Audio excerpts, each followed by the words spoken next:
Ustedes un pasaje de la palabra del Señor muy linda. Es una carta del apóstol Pablo, una de las cartas, epístolas llamadas personales, ¿sí? Y esta está dirigida a un tal Filemón, ¿sí? Es una de las cartas más breves, ¿sí? que podemos encontrar de Pablo.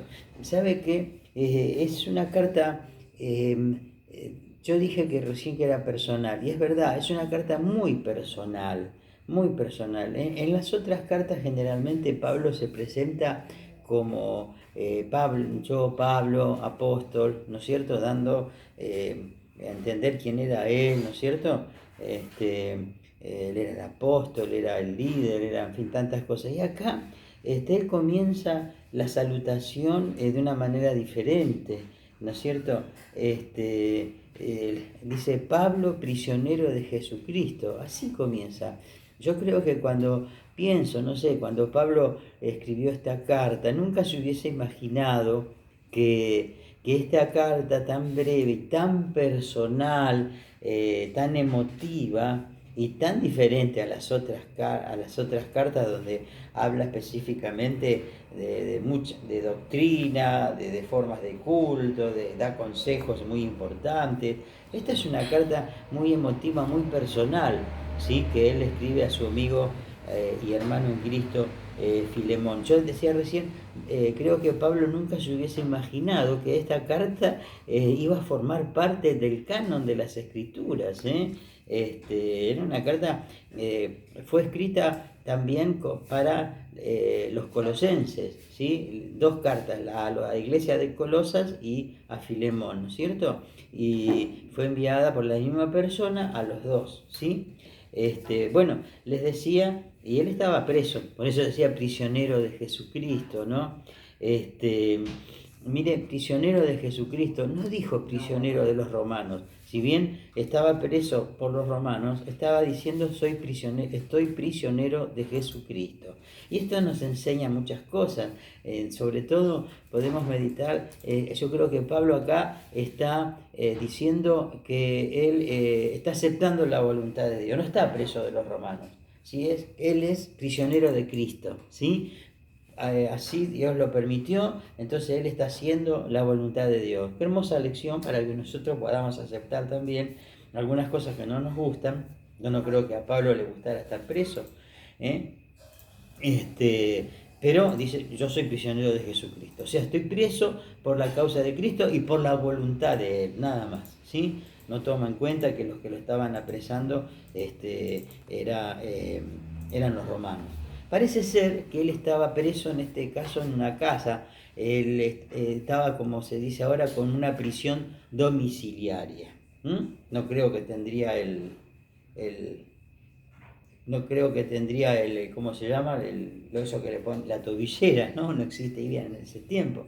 Pero estaba en una prisión domiciliaria y no estaba solo. Los demás eran compañeros suyos que estaban con él colaborando, que estaban con él ayudándole. Entre esos se encontraba, ¿sí?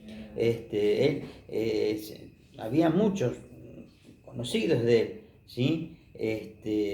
Estaba Marcos, Aristarco, Demas, Lucas y mis colaboradores, dice, y otros más. Y entre ellos se encontraba un personaje que se llamaba Onésimo, ¿sí?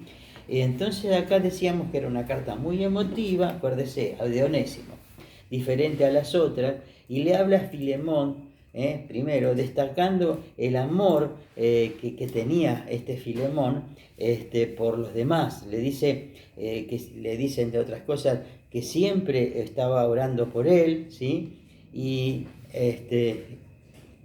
aquí vemos algo, algo hermoso, ¿no? Aquí vemos cómo Dios mueve a veces las circunstancias de nuestras vidas, ¿sí? Para nuestro bien.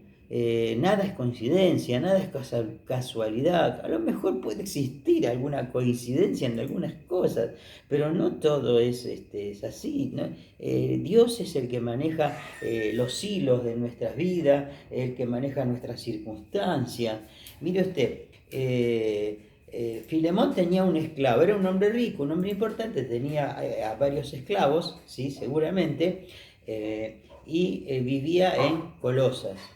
Y uno de sus esclavos, que se llamaba Onésimo, aparentemente parece que le robó y se escapa de la casa de su patrón, de su dueño, más que patrón era su dueño, porque era un esclavo,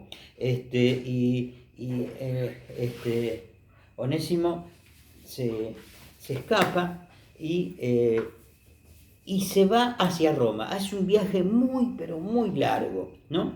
Generalmente los esclavos cuando se escapaban buscaban un lugar donde haya mucha gente, muy populoso, buscaban las grandes ciudades porque ahí podían pasar más desapercibidos, ¿sí? Bueno, hace un viaje muy largo hasta Roma, Dios moviendo su mano, en esa escapada de él ahí andando por ahí, escucha que en una casa, yo todo esto lo quiero, no dice acá, pero me lo quiero imaginar, había un hombre que estaba preso que hablaba, mucha gente lo escuchaba, que predicaba y hablaba de Jesucristo. No se olvide que Filemón era creyente, por ahí seguramente lo habrá oído, porque había una iglesia en la casa de Filemón, y seguramente habrá escuchado algo de Cristo. Y bueno, y escucha a Pablo y lo conoce. Yo me imagino todo esto, y acompáñeme en esta imaginación, ¿no es cierto? Llega Onésimo, Pablo le predica, le habla de la libertad, y él estaba preso, pero le habla de la libertad, de esa libertad espiritual que nos da Jesucristo. Él cree que Onésimo se hace creyente y forma parte del equipo de colaboradores de Pablo, ¿sí? Y en algún momento, seguro en una charla, Pablo le pregunta, ¿de dónde sos? Y bueno, yo soy de Colosas. Yo tengo un amigo, bueno, yo tengo un amigo ahí, seguramente piensa, le habrá dicho Pablo. ¿Cómo se llama? Yo era esclavo y me escapé, pero ahora estoy acá, gracias a Dios. ¿Y cómo se llamaba tu dueño? Y mi dueño se llamaba Filemón. ¡Oh, caramba! Vos, Filemón es mi amigo y mi hermano en Cristo. Esa charla habrán tenido. Bueno, entonces me imagino a Onésimo, ¿no? El estado que se habrá puesto. Mire cómo Dios manejó todo, todo, todo, todo, todo. No pasa nada en nuestras vidas, queridos hermanos, si no es por la anuencia de Dios, ¿sí? No pasa nada en nuestras vidas, nada pasa por casualidad. Dios siempre tiene una bendición preparada para nuestras vidas, Dios siempre mueve las cosas, ¿no es cierto?, para que nosotros podamos tener ese encuentro maravilloso.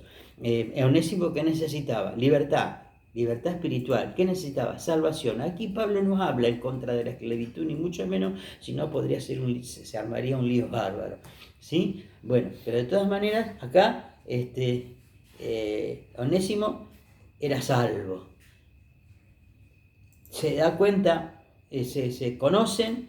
Pablo entonces le dice a Onésimo, bueno, yo voy a tratar de solucionar esto, ¿sí? Porque seguramente Onésimo le habrá dicho a Filemón, debe estar muy enojado, le robé, me escapé, quédate tranquilo, ¿no? Porque yo le voy a escribir una carta, ¿sí? Y voy a interceder. Bueno. Voy a interceder por vos. Damos gracias a Dios. Mire qué hermoso. Usted sabe que nosotros tenemos a alguien que intercede por nosotros siempre en los cielos, ¿sí? Bueno, y le escribe esta carta a Filemón y entre otras cosas le dice, bueno, mirá, lo saluda, le dice siempre oro por vos, todo eso, te quiero mucho, vos sabés que yo tengo autoridad para poder mandarte, pero voy a rogarte, te voy a hacer, te ruego por alguien, Te ruego por mi hijo Onésimo, a quien engendré mis prisiones. ¿Te acordás de Onésimo? Bueno, ese que se te escapó y te robó, está conmigo, ¿sí? Lo engendré en mis prisiones. Me ayudó en mis prisiones. Yo le prediqué, él es su hijo espiritual. Por eso damos gracias a Dios por esto también, que esto es una hermosa enseñanza que todos tendríamos que aprender. Nosotros cuando predicamos tenemos que discipular, tenemos que seguir, tenemos muchos hijos espirituales, ¿sí? Somos así, algo así, los más viejos a lo mejor somos algo así como padres espirituales de muchos hermanos.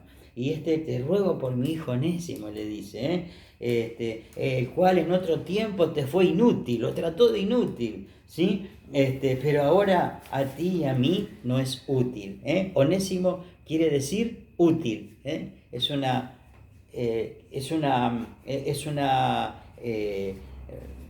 nombre griego que quiere decir útil, colaborador, ¿sí? Provechoso, útil o provechoso. Mire usted el nombre que tenía. Le habrán puesto ese nombre sus padres, vaya a saber quién se lo puso ese nombre, que ya quedó un esclavo. Pero quiere decir útil o provechoso. Bueno, pero Pablo lo trató de inútil en algún momento, pero ahora cambió, ahora es útil. Y nosotros también. Dios nos ha cambiado, ¿sí? Y somos útiles para la obra de Dios y útiles para los demás también. Damos gracias a Dios por esto, ¿sí? Bueno, Nina dice, bueno, yo te ruego, y escúchame, por favor, yo te ruego que lo recibas, ¿sí? Yo sé que te hizo daño, y seguramente, mire lo que dice, si en algo te dañó o te debe, ¿sí? Ponelo a mi cuenta, en el versículo 18, ¿sí? Si en algo te dañó o te debe, ponelo a mi cuenta. Gracias al Señor. Entonces este sería el mensaje de hoy. Filemón, léalo, versículo 10, te ruego por mi hijo Onésimo, a quien engendré en mis prisiones, y en el versículo 18, si en algo te dañó o te debe, ponelo a mi cuenta. Damos gloria a Dios por esto, ¿sí? Usted se fijó cómo Dios movió todo en la vida. Acá tenemos tres personajes principales: Pablo, Onésimo y Filemón, que estaban distanciados. Pablo con Filemón por la distancia. Onésimo distanciado de Filemón porque se había escapado. Y Pablo le dice, bueno, por favor recibilo, es mi hijo, antes era un inútil, ahora es útil para mí y para vos. Y me parece que tiene que volver con vos, ¿sí? Y si en algo te dañó o te debe, ponerlo a mi cuenta. Y esto, ponerlo a mi cuenta, a mí me hace reflexionar muchísimo. No podemos leer esto sin recordar la enorme deuda que habíamos contraído como pecadores, y como esos pecados fueron puestos a cuenta del Señor Jesús allá en la cruz del Calvario. Y también esto me recuerda el ministerio de Cristo como nuestro abogado. Mire, cuando el enemigo viene, porque viene a acusarnos, ¿sí? Cuando viene a acusarnos por los males que hemos cometido o que cometemos, o por los pecados que hemos cometido o que cometemos muchas veces involuntariamente, el diablo es el acusador. Cuando viene el enemigo y nos viene a acusar por los males que hemos cometido, nuestro amado Salvador dice, ponelo a mi cuenta. Le dice así, no te hagas problema, ponelo a mi cuenta porque él es mi hijo.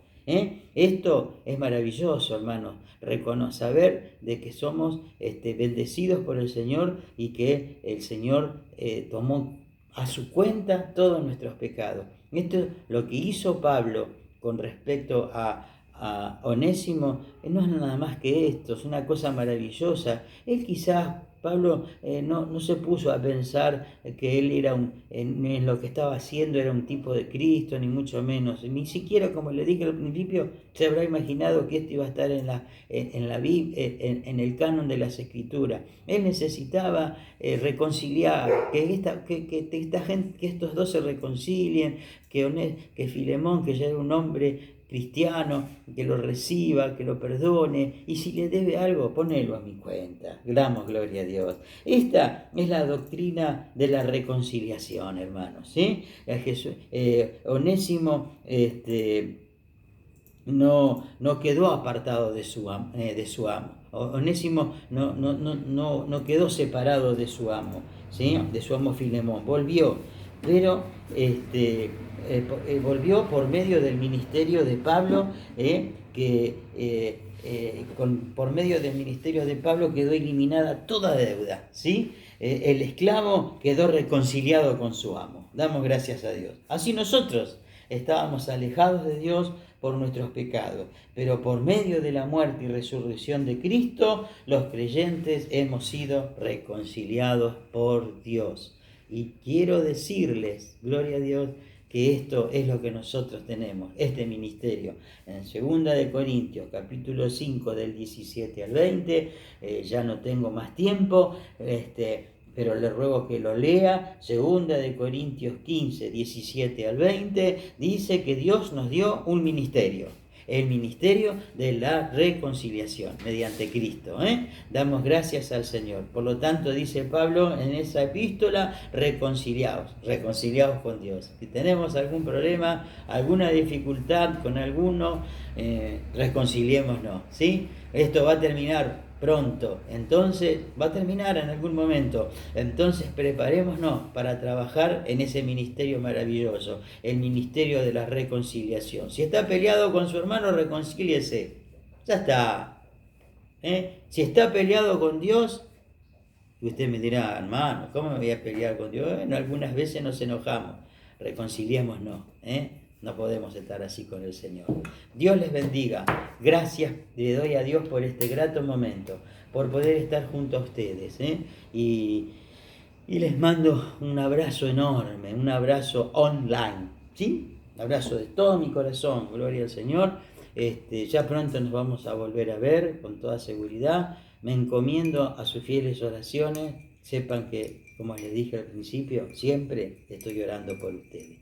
Dios les bendiga. Los amo en el Señor. Amén.